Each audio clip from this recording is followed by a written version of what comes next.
Charlie Chaplin एक ऐसा नाम, एक ऐसा शख्स जिसका चेहरा सामने आता है तो एक ऐसी शख्सियत सामने आती है जो एकदम बेफिक्र है, लापरवाह है और ऐसा लगता है कि अक्ल से पैदल भी।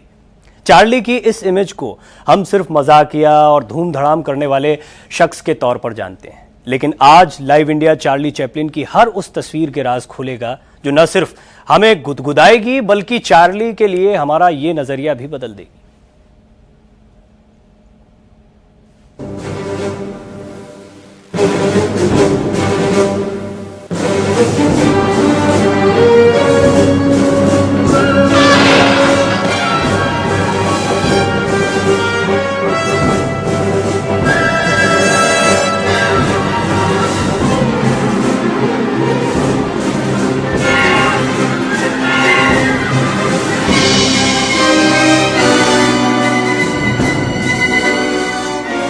चैंपियन चार्ली कहें या फिर बेचारा चार्ली, चार्ली को समझने में सोच अलग अलग हो सकती है, लेकिन चार्ली चैपलिन का अंदाज हमेशा लाजवाब रहा है।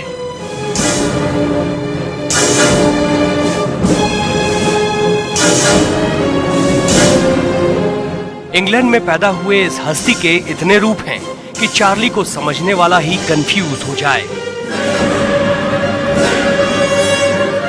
चार्ली एक एक्टर, डायरेक्टर, राइटर, प्रोड्यूसर या फिर सिंगर जैसे न जाने कितने हुनर लिए पूरी दुनिया को गुदगुदाते रहे।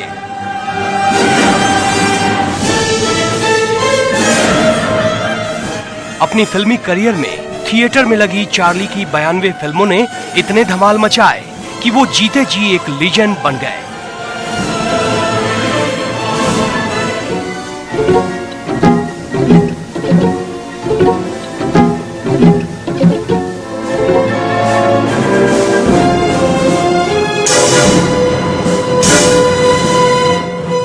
हम चार्ली को एक ऐसे हरफन मौला शख्स के रूप में जानते हैं जिसके बारे में हमारी सोच है कि उन्होंने शायद ही कभी दुख और दुश्वारियों को देखा हो, लेकिन ऐसा बिल्कुल नहीं है। चार्ली की चालाकी और चपलता जितनी बिंदास थी, उससे कहीं ज्यादा चार्ली की असल जिंदगी रहस्यमयी थी। आखिर ऐसा क्या था कि चार्ली बचपन से मौत तक के सफर में सुकून तलाशते रहे? आखिर चार्ली की ये कैसी जिंदगी थी कि 4 पत्नियां, 9 प्रेमिकाओं के बावजूद कुल 13 महिलाएं उन्हें सच्चे प्यार का एहसास नहीं करा पाईं। आखिर चार्ली की ये कैसी जिंदगी थी कि 11 बच्चे होने के बाद भी वो जिंदगी के आखिरी लम्हों में अपनेपन को तलाशते रहे? आखिर चार्ली ने ऐसा क्या किया था कि अमेरिका की खुफिया एजेंसी FBI उनके पीछे पड़ गई और उन्हें मजबूरन अमेरिका छोड़ना पड़ा, जबकि चार्ली को अमेरिकी सिनेमा का फाउंडर माना जाता था। आखिर चार्ली की साल 1928 में आई फिल्म का वो रहस्य क्या है जिसमें एक महिला 83 साल पहले सेल फोन का इस्तेमाल कर रही है, जबकि उस वक्त सेल फोन का वजूद तक नहीं था। आखिर 3 ऑस्कर जीतने के बाद भी चार्ली की जिंदगी में इतना खोखलापन क्यों था?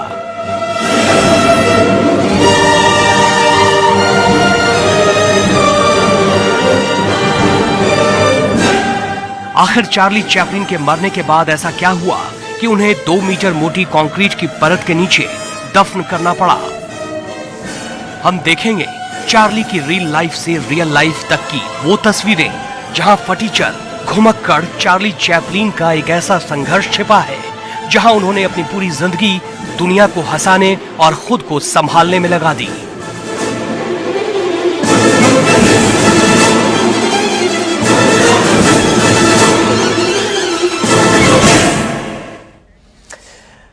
इन तमाम राजों के बारे में हम आपको बताएंगे, इन तमाम सवालों के जवाब आपको इस खास पेशकश के दौरान मिलेंगे। और चार्ली चैपलिन सिर्फ दुनिया को हंसाते नहीं थे, उनकी जिंदगी को अगर आप समझेंगे तो आप उस जिंदगी से बहुत कुछ सीख सकते हैं। एक बहुत बड़ी इंस्पिरेशन थे Charlie Chaplin.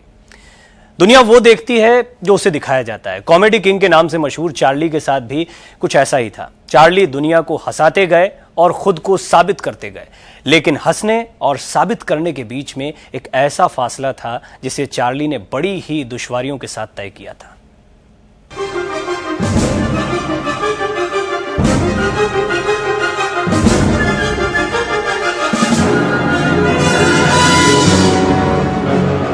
Charles Spencer Chaplin का जन्म 16 अप्रैल 1889 को ईस्ट स्ट्रीट, वॉलवर्थ, लंदन, इंग्लैंड में हुआ था। पिता चार्ल्स चैपलिन सीनियर एक सिंगर और एक्टर थे, जबकि मां हैना हिल ने भी सिंगर का करियर अपनाया हुआ था। चार्ली का बचपन शराबी पिता और माता पिता के अलग हो जाने से पूरी तरह से दुश्वारियों से भर गया। महज 3 साल की उम्र में चार्ली चैपलिन पूरी तरह से अपनी सौतेली मां लूसी के भरोसे हो गए, जबकि मां हैना अपने करियर को संवारने की चुनौतियों से जूझ रही थी। बचपन का संघर्ष चैपलिन को समय से पहले मजबूत कर रहा था। महज 5 साल की उम्र में चार्ली ने उस वक्त स्टेज पर गाना गाना शुरू कर दिया, जब जनवरी 1894 में कुछ लोगों ने उनकी मां को स्टेज पर परफॉर्म करने के दौरान घायल कर दिया। चार्ली ने अपनी जिंदगी का पहला इम्तिहान अपने बूते पास किया था। 13 मई 1901 में 12 साल के चार्ली चैपलिन ने अपने पिता को खो दिया, लेकिन इस झटके से उबरने में उनका करियर थिएटर के जरिए अपनी मंजिल की तरफ बढ़ता जा रहा था। दिसंबर 1913 तक चार्ली कैलिफोर्निया के किस्टोन स्टूडियो में अपना भाग्य आजमाने पहुंच गए। बस यहीं से चार्ली ने एक ऐसा सफर शुरू किया कि उसके बाद Charlie Chaplin king of comedy के मुकाम पर ही जाकर रुके।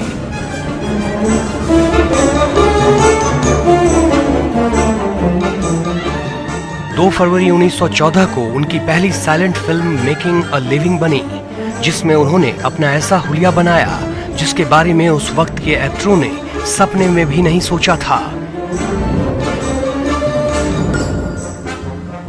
बैगी पैंट, 14 नंबर के जूते, सिर से छोटी डर्बी टोपी, तंग कोट, हाथ में लहराती छड़ी और टूथब्रश जैसी मूंछों ने उन्हें ऐसे सांचे में ढाला जिसकी इमेज आज 97 साल बाद भी हमारे जहन से नहीं मिटी है। प्रेस रिपोर्टर के इस किरदार में चार्ली ने जान फूंक दी थी, और यही वजह थी कि फिल्म हिट होते ही उन्हें धड़ाधड़ 35 फिल्मों के ऑफर आ गए।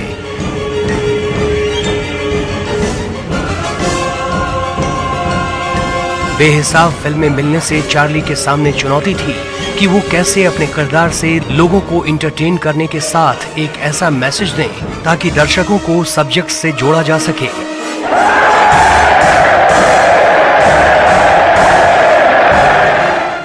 चार्ली ने तय किया कि वो अपने हुलिये और एक्टिंग में ज्यादा फेरबदल नहीं करेंगे।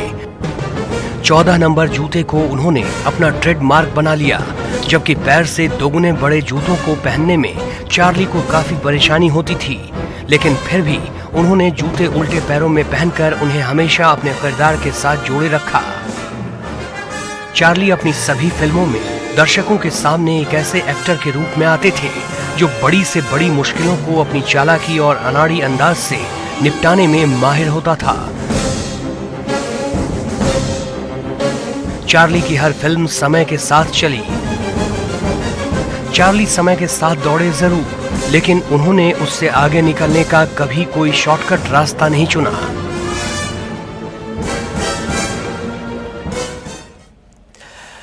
चार्ली चैपलिन 100 सालों बाद भी हमारे बीच एक ऐसी मिसाल बने हुए हैं जिनका तोड़ आज भी नहीं है। रंगीन जिंदगी के सफेद और काले पहलुओं को दिखाना चार्ली का मिशन था, जिसमें उनकी निजी जिंदगी के मीठे और कड़वे अनुभव हमेशा शामिल रहते थे, और ये बहुत काम भी आए। इन्हें पर्दे पर दिखाने के लिए उसे असल जिंदगी में जीना भी जरूरी है, जो चार्ली ने किया।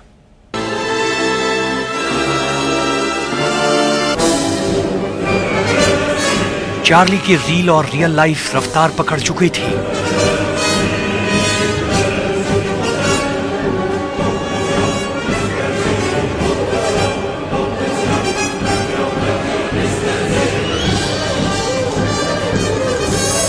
साल 1917 में उनकी फिल्म द इमिग्रेंट मूवी ने धूम मचा दी।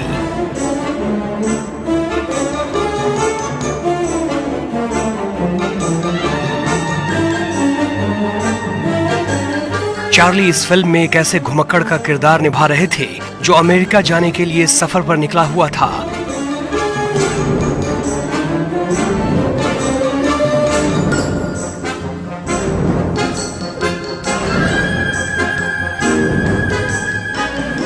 हर मोड़ पर तमाम तरह की दुश्वारियों का सामना करते हुए चार्ली ने यह दिखाने की कोशिश की कि मुश्किलों से घबराने की जरूरत नहीं है।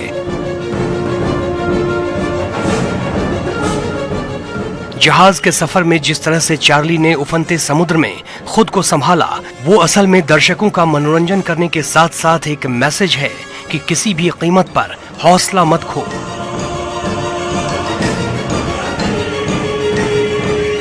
इस फिल्म को काफी पसंद किया गया, यहाँ तक कि रेस्टोरेंट में चार्ली का शातिर दिमाग जिस तरह से लोगों को निपटाने में लगा हुआ था, उसने भी काफी हद तक लोगों को समझाने की कोशिश की कि नई जगह पर कैसी परेशानियां सामने आ सकती है।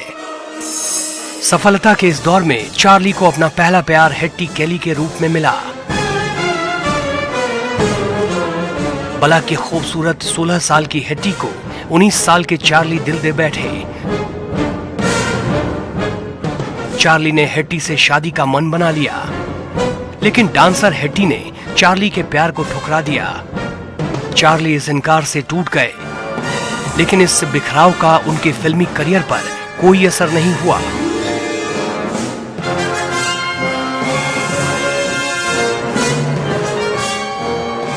और उन्होंने साल 1918 में ए डॉग लाइफ फिल्म से एक बार फिर लोगों को हंसने का मौका दे दिया।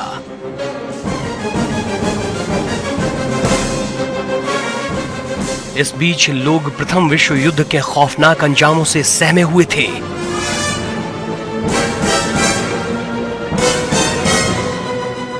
लेकिन चार्ली ने एक कुत्ते के साथ फिल्मी पर्दे पर जिस तरह से बिना आवाज के अपना किरदार निभाया, वो दर्शकों के दिलों पर छा गया।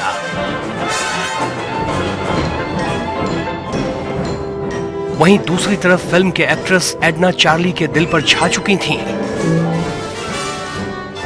लेकिन दोनों के बीच जब एक अफेयर अपने मुकाम तक पहुंचा, चार्ली और एडना के बीच दूरियां बढ़ गईं। नतीजा ये हुआ कि दोनों एक दूसरे से जुदा हो गए। प्यार में दोबारा मिला धोखा चार्ली के लिए बड़ा सदमा था, लेकिन चार्ली ने अपने फिल्मी करियर पर कोई फर्क नहीं पड़ने दिया।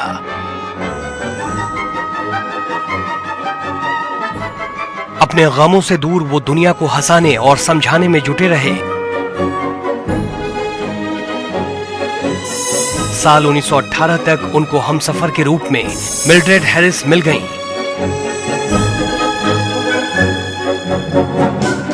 16 साल की हैरिस से 29 साल के चार्ली ने बिना वक्त गंवाए शादी कर ली। इसी के साथ चार्ली अपनी फिल्मी दुनिया को नई बुलंदियों पर पहुंचाने में जुट गए।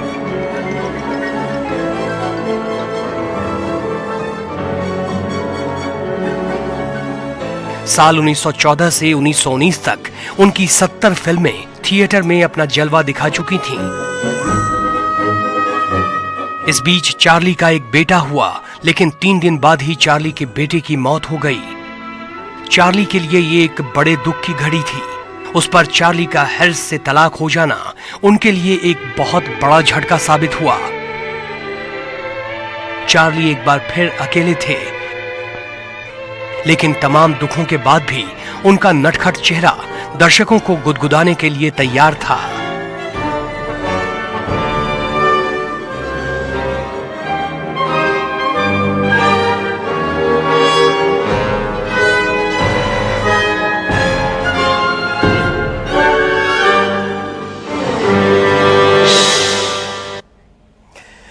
फिलहाल रुक रहे हैं एक छोटे से ब्रेक के लिए। ब्रेक के बाद हम आपको दिखाएंगे आखिर चार्ली अपनी फिल्मों के जरिए कैसे अपनी जिंदगी को संवारने में लगे हुए थे।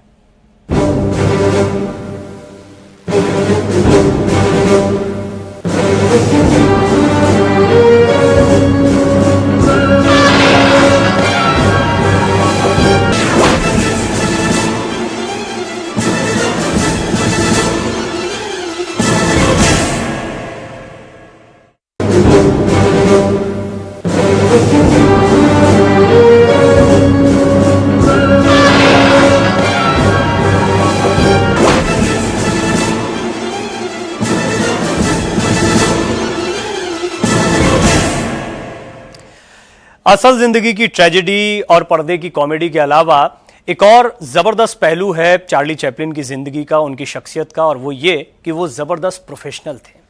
अपने करियर और काम को लेकर उनके अंदर ऐसा जुनून था जो उन्हें बुरे समय से उबारने में काफी मदद करता है। चार्ली को जब जब प्यार में धोखा मिला, चार्ली तब तब काम में डूब गए।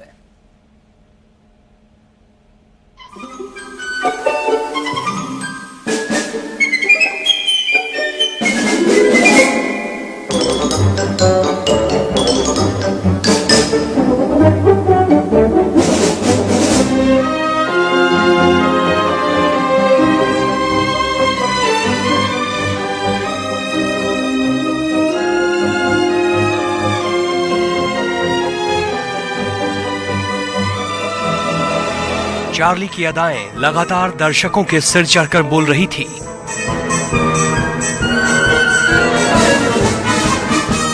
साल 1921 तक चार्ली की फिल्म द किड ने उन्हें पूरी तरह से एक ऐसे कॉमेडी एक्टर और डायरेक्टर के रूप में पेश किया जहां चार्ली खुद पहली बार अपनी फिल्म डायरेक्ट कर रहे थे।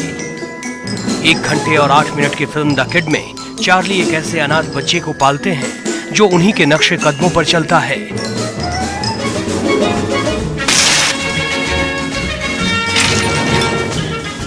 लेकिन बाद में उस बच्चे को जबरन उनसे अलग कर दिया जाता है।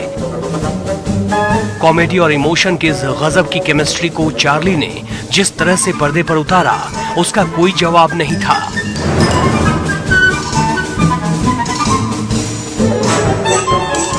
इस फिल्म में कहीं ना कहीं चार्ली की निजी जिंदगी की झलक साफ झलकती है।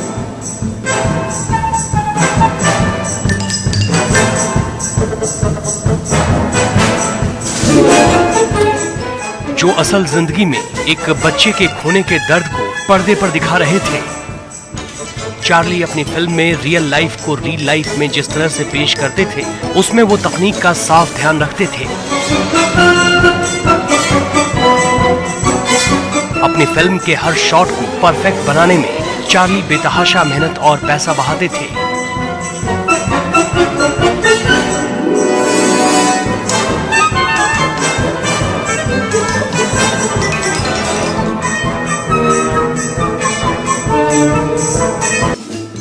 साल 1925 में आई उनकी फिल्म गोल्डन रश तकनीक के मामले में चार्ली की सबसे बेहतरीन फिल्मों में से एक थी।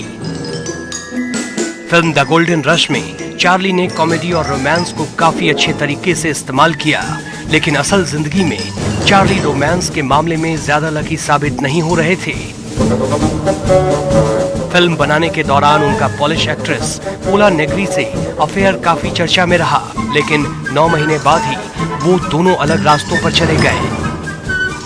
इस बीच चार्ली की तन्हा जिंदगी में मैरियन डाविस आ गईं। प्यार में धोखा खाए चार्ली काफी सतर्क थे। इसी का नतीजा था कि मैरियन डाविस के साथ साथ वो एक्ट्रेस लीटा ग्रे से भी अपने रिश्तों को बढ़ाने लगे। साल 1924 में 35 साल के चार्ली ने 16 साल की लीटा ग्रे से शादी कर ली। लीटा और चार्ली के 2 बच्चे हुए, लेकिन 22 अगस्त 1927 तक खराब रिश्तों के चलते लीटा ग्रे से चार्ली का तलाक हो गया और चार्ली एक बार फिर अकेले रह गए। चार्ली के लिए ये वक्त बेहद कठिन था। एक तरफ उनका फिल्मी करियर बुलंदियों को छू रहा था, तो दूसरी तरफ उनकी निजी जिंदगी में अब तक 2 पत्नियां और 4 प्रेमिकाएं आने के बाद भी वो उसी दोराहे पर खड़े थे जहां वो एक सच्चे प्यार को तलाश रहे थे।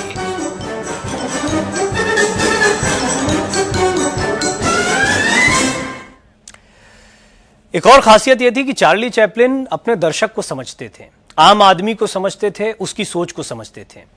उनकी हर फिल्म में यह बात नजर आती थी कि आम आदमी की सोच पर उनकी कितनी अच्छी पकड़ है।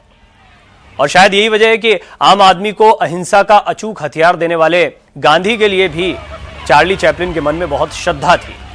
लंदन के कैनिंग टाउन में 22 सितंबर 1931 को चार्ली चैपलिन और महात्मा गांधी की ऐतिहासिक मुलाकात हुई थी। एक कार में बैठकर दोनों साथ में पहुंचे थे और इन दोनों को देखने के लिए लोगों की जबरदस्त भीड़ उमड़ पड़ी थी। एक कॉमेडी का बादशाह और दूसरा पूरी दुनिया में राजनीति का सबसे मजबूत सिपाही। इन दोनों ने इस मौके पर अपने चाहने वालों को खिड़की से हाथ हिलाकर उनका अभिवादन किया था। इस मुलाकात के बारे में कहा जाता है कि उस दौर में महात्मा गांधी को सिनेमा से कोई खास लगाव नहीं था और न ही गांधी चार्ली चैपलिन के निजी तौर पर कोई फैन थे या उन्हें जानते थे। लेकिन यह जानकर कि चैपलिन लंदन के ईस्ट इंड के एक गरीब परिवार से आते हैं। गांधी चार्ली से मिलने के लिए तैयार हो गए थे और ये ऐतिहासिक मुलाकात हुई थी जिसकी ये दुर्लभ तस्वीरें आप इस वक्त देख रहे हैं।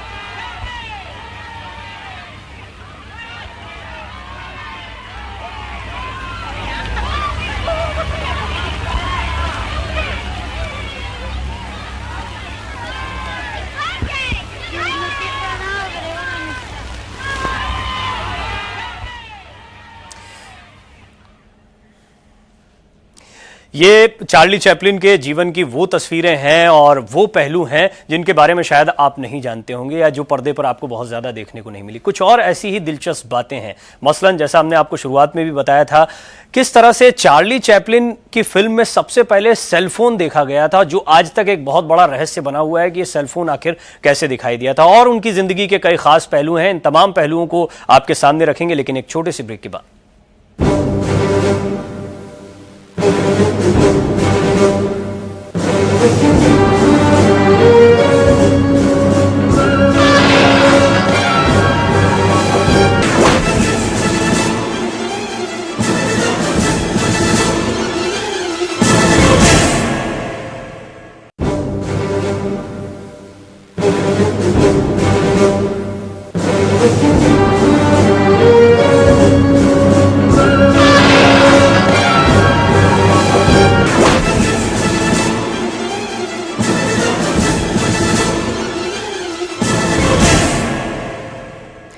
शानदार अभिनेता चार्ली चैपलिन। और एक अभिनेता की सबसे बड़ी खूबी होती है उसके एक्सप्रेशंस, उसके हाव भाव। इन हाव भाव से वो पर्दे पर अपने दर्शक को अपने साथ जोड़ लेता है, अपनी तरफ खींच लेता है। हंसाने में चार्ली चैपलिन बहुत माहिर थे, ये आप सब जानते हैं। जब वो हंसाते थे, जब वो इस तरह के एक्सप्रेशन देते थे तो आप सब हंसते थे। लेकिन हंसाने के साथ साथ वो रुलाने में भी माहिर थे, यानी दुखी चेहरा बनाने में भी चार्ली चैपलिन का कोई सानी नहीं।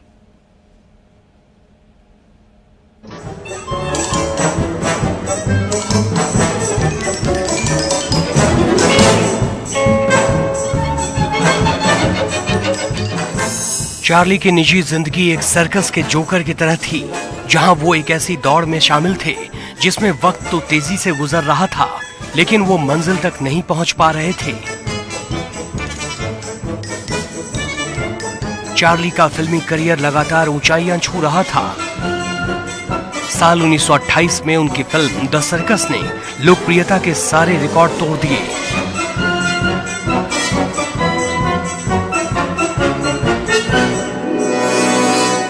फिल्म जबरदस्त हिट रही। 16 मई 1929 को पहले ऑस्कर अवार्ड में ही चार्ली की फिल्म द सर्कस को स्पेशल ऑस्कर से नवाजा गया। चार्ली के लिए ये लम्हा बेहद यादगार और शानदार रहा। चार्ली चैपलिन अब चैंपियन चार्ली बन चुके थे, जहां वो अपने करियर में एक भी मौका नहीं गंवा रहे थे। चार्ली अब एक ऐसी इंटरनेशनल हस्ती बन चुके थे जिनके पीछे पूरी दुनिया दीवानी थी। चार्ली पहली बार न्यूयॉर्क से जब लंदन पहुंचे तो वो हैरान रह गए। चार्ली के घर पर उनके फैंस ने 73,000 लेटर भेज दिए, जिन्हें देखकर चार्ली हैरान रह गए। चार्ली को लेटर्स का जवाब देने के लिए 6 लोगों को नौकरी पर रखना पड़ा। इस बीच चार्ली के जबरदस्त क्रेज में फिल्म द सर्कस की डांसर मैरना कैनेडी चार्ली को अपना दिल दे बैठी। चार्ली को लगा कि शायद उन्हें उनका सच्चा प्यार मिल गया है, लेकिन कुछ दिनों बाद ही मैरना कैनेडी चार्ली से दूर चली गई। साल 1929 तक चार्ली की जिंदगी में एक बार फिर ट्विस्ट आया। अब चार्ली का नाम फिल्म द गोल्डन रश से जुड़ी जॉर्जिया हिल से जोड़ा जाने लगा। चार्ली हिल को लेकर काफी सीरियस थे, लेकिन साल 1933 तक हिल और चार्ली का रिश्ता नॉन सीरियस निकला। चार्ली की दुनिया एक बार फिर लुट गई। इस बीच रिव्स नाम की एक और लड़की से चार्ली को प्यार पाने का चांस मिला, लेकिन वो रिश्ता भी चार्ली के लिए दगाबाज निकला। एक के बाद एक चार्ली की जिंदगी से जुड़ी लड़कियां उनसे दूर होती चली गईं और चार्ली सिर्फ मुस्कुराते रहे, देखते रहे। असल जिंदगी के गमों को भुलाने के लिए चार्ली एक बार फिर अपने करियर की धमाचौकड़ी में उतर गए। चार्ली अपनी ब्लैक एंड व्हाइट दुनिया में मस्त हो गए, जहां सिर्फ चेहरे बोलते थे।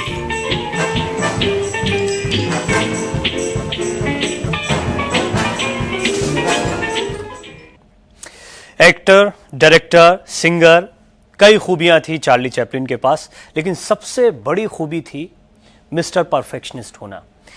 पूरी दुनिया की फिल्म इंडस्ट्री के सबसे बड़े परफेक्शनिस्ट कोई हैं तो वो हैं चार्ली चैपलिन। हम आपको दिखाते हैं क्यों। दरअसल जो तस्वीरें आप देख रहे हैं वो फिल्म द सर्कस की हैं, जिसमें चार्ली एक पिंजरे में शेर के बीच फंस जाते हैं। फिल्म द सर्कस बनाते वक्त चार्ली ने सीन को फिल्माने में एक नहीं, दो नहीं, बल्कि 200 से ज्यादा टेक लिए थे। चार्ली अपने काम में बिल्कुल परफेक्ट थे। जब तक फिल्म का शॉट उनके हिसाब से ओके नहीं हो जाता था, तब तक वो रीटेक पर रीटेक लेते रहते थे। और यही वजह है कि चार्ली फिल्म बनाते वक्त समय ज्यादा लेते थे और इस वजह से फिल्म पर पैसा भी ज्यादा खर्च होता था। एक और दिलचस्प तस्वीर हम आपको दिखाते हैं और ये तस्वीर है साल 1928 में आई चार्ली चैपलिन की फिल्म। इंडिया में खूब सुर्खियां बटोरी, लेकिन काफी विवादों के बाद भी इस तस्वीर का राज आज तक राज बना हुआ है। इसके रहस्य से पर्दा नहीं उठ पाया कि आखिर ये सेलफोन इस फिल्म में कहां से आया।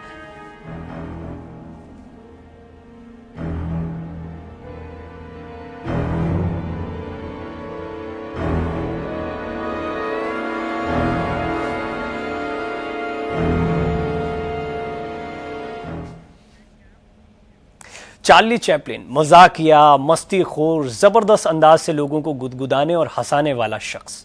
ये शख्स हिटलर को पर्दे पर क्यों पेश करता है और किस अंदाज में पेश करता है, हम आपको बताएंगे एक ब्रेक के बाद।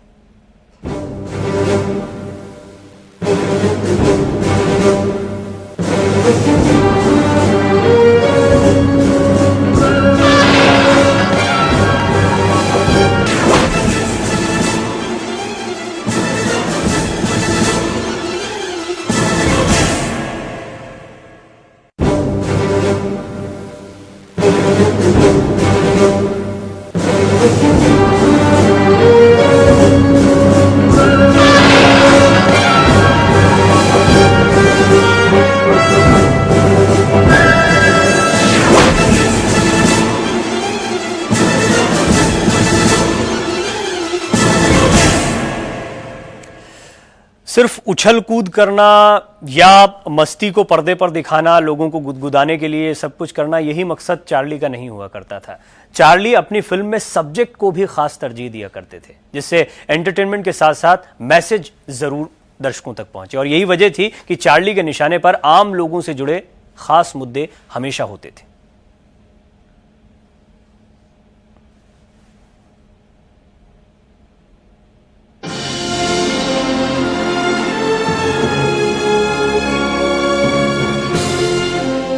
साइलेंट फिल्मों में चार्ली बॉडी लैंग्वेज का बड़ा ही शानदार इस्तेमाल करते थे। चार्ली ने वक्त की नजाकत को भांपते हुए अपनी फिल्मों को बनाया। साल 1936 में आई उनकी फिल्म मॉडर्न टाइम्स एक ऐसी फिल्म थी जो अमेरिका में मंदी से उबरने के बाद मशीनीकरण और मजदूरों की बदहाली से जुड़ी हुई थी।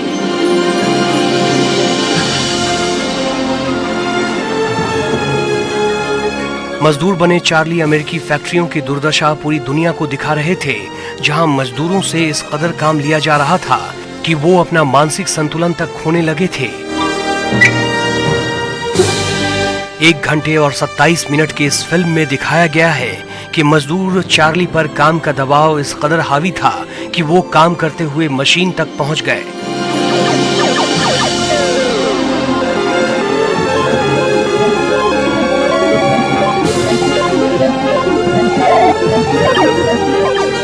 चार्ली ने फिल्म में दिखाने की कोशिश की कि वर्कर चाहे कितना भी पसीना क्यों न बहा ले, बॉस हमेशा वर्कर का खून चूसना चाहता है। Smetti di oziare e torna al lavoro. Muoviti. Film modern times में मजदूर बने चार्ली के बगावती तेवरों को भी दिखाया गया है। चार्ली ने अपनी फिल्म से राजनेताओं और पूंजीपतियों पर हमला किया था, जिनकी नजर में वर्कर्स की भावनाएं और उम्मीदें कुछ भी मायने नहीं रखती हैं। चार्ली ने अंतर्राष्ट्रीय मुद्दों पर वार करने में जरा भी हिचक नहीं दिखाई। साल 1940 में उनकी फिल्म द ग्रेट डिक्टेटर आई, जिसके निशाने पर सीधे हिटलर थे। 2 घंटे और 5 मिनट की इस फिल्म में चार्ली ने हिटलर का जबरदस्त मजाक उड़ाया है। नाजीवाद के खिलाफ बनी इस फिल्म ने अमेरिका और ब्रिटेन में धूम मचा दी। फिल्म द ग्रेट डिक्टेटर को हाथों हाथ लिया गया।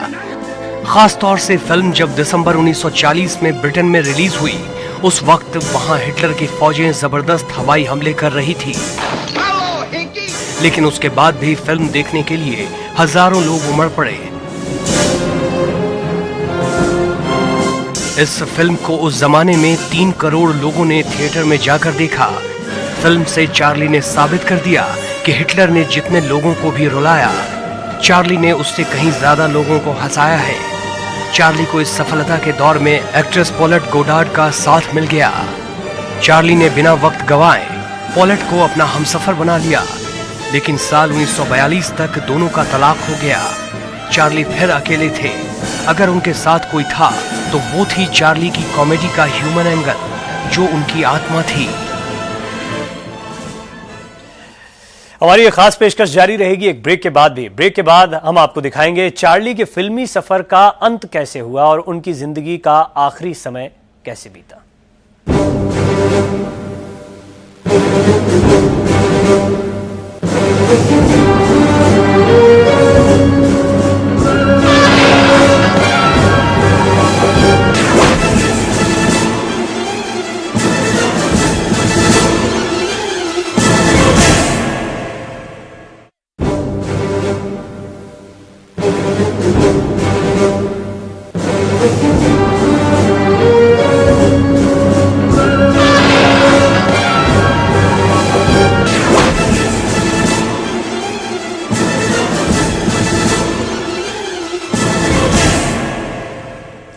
पहले गरीबी और परेशानियों से भरा हुआ बचपन, उसके बाद दुनिया के तमाम ऐशो आराम, तमाम शोहरत एक बेहतरीन अभिनेता के तौर पर चार्ली चैपलिन को मिली। लेकिन जब जिंदगी का अंत आया, या खास तौर पर यूं कहें कि आखिरी समय जब चार्ली चैपलिन का चल रहा था, चाहे उनकी फिल्मों का कहें, उनकी जिंदगी का कहें, ये भी कम रोमांचक नहीं था। इसमें भी बहुत सारे उतार चढ़ाव थे, जो जानना आपके लिए दिलचस्प रहेगा।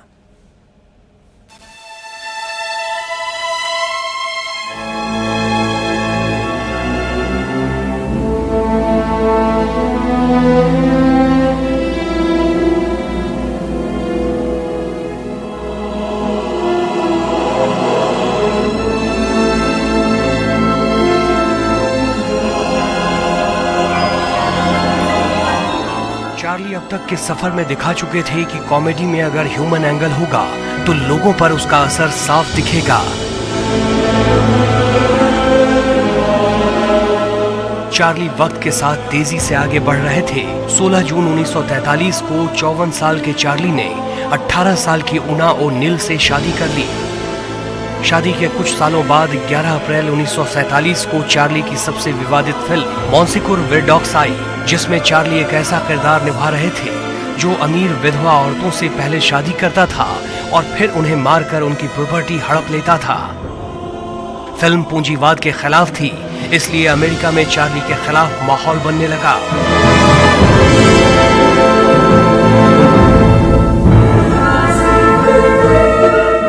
यहाँ तक कि FBI को उन पर कड़ी नजर रखने के लिए बोल दिया गया।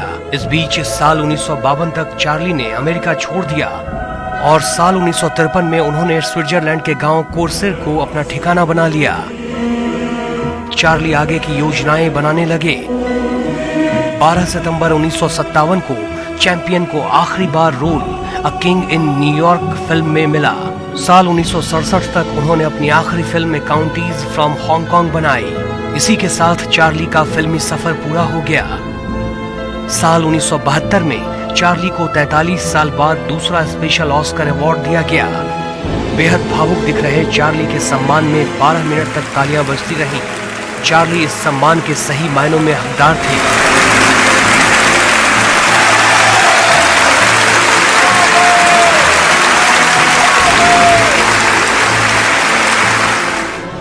साल 1973 में चार्ली को तीसरा ऑस्कर उनकी 1952 की फिल्म लाइमलाइट के लिए दिया गया। चार्ली किंग ऑफ कॉमेडी का रुतबा हासिल कर चुके थे।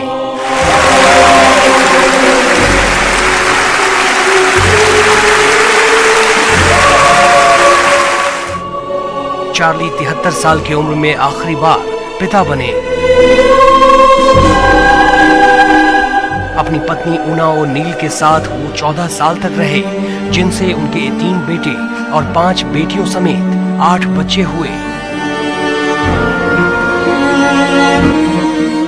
जिंदगी के आखिरी पड़ाव में उनके साथ सिर्फ उनकी पत्नी उना थी। चार्ली ने उनसे कहा था कि तुम्हारे अलावा मेरी 3 पत्नियां और भी हैं, लेकिन विधवा होने का सौभाग्य सिर्फ तुम्हें मिलेगा। चार्ली के सोच से उनके पॉजिटिव लाइफ का ऐसा आईना दिखता है, जहां लोगों के लिए चार्ली का चेहरा अलग अलग तो था, लेकिन दिल सबके लिए एक जैसा था। 25 दिसंबर 1977 को चार्ली की 88 साल की उम्र में मौत हो गई। लेकिन इस ग्रेट कॉमेडियन को लोगों ने जमीन में भी चैन से सोने नहीं दिया। 2 मार्च 1978 को कुछ लुटेरों ने चार्ली के परिवार से पैसे वसूलने के चक्कर में चार्ली को कब्र से बाहर निकाल लिया। पुलिस 11 हफ्ते बाद बड़ी मुश्किल से चार्ली की लाश को बरामद कर पाई। इसके बाद उन्हें 2 मीटर मोटी कंक्रीट की परत में दबा कर रखा गया। चार्ली इंसानी फितरत का बोझ लिए आज भी लेटे हुए हैं, सिर्फ इस इंतजार में कि कोई आकर कहे, चार्ली तुम्हारी बहुत याद आती है।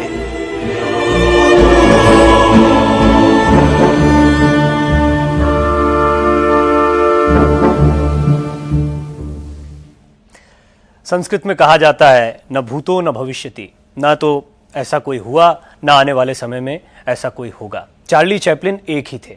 अच्छी बात यह है कि चार्ली मर नहीं सकता, चार्ली अमर है। इस खास पेशकश में इतना ही।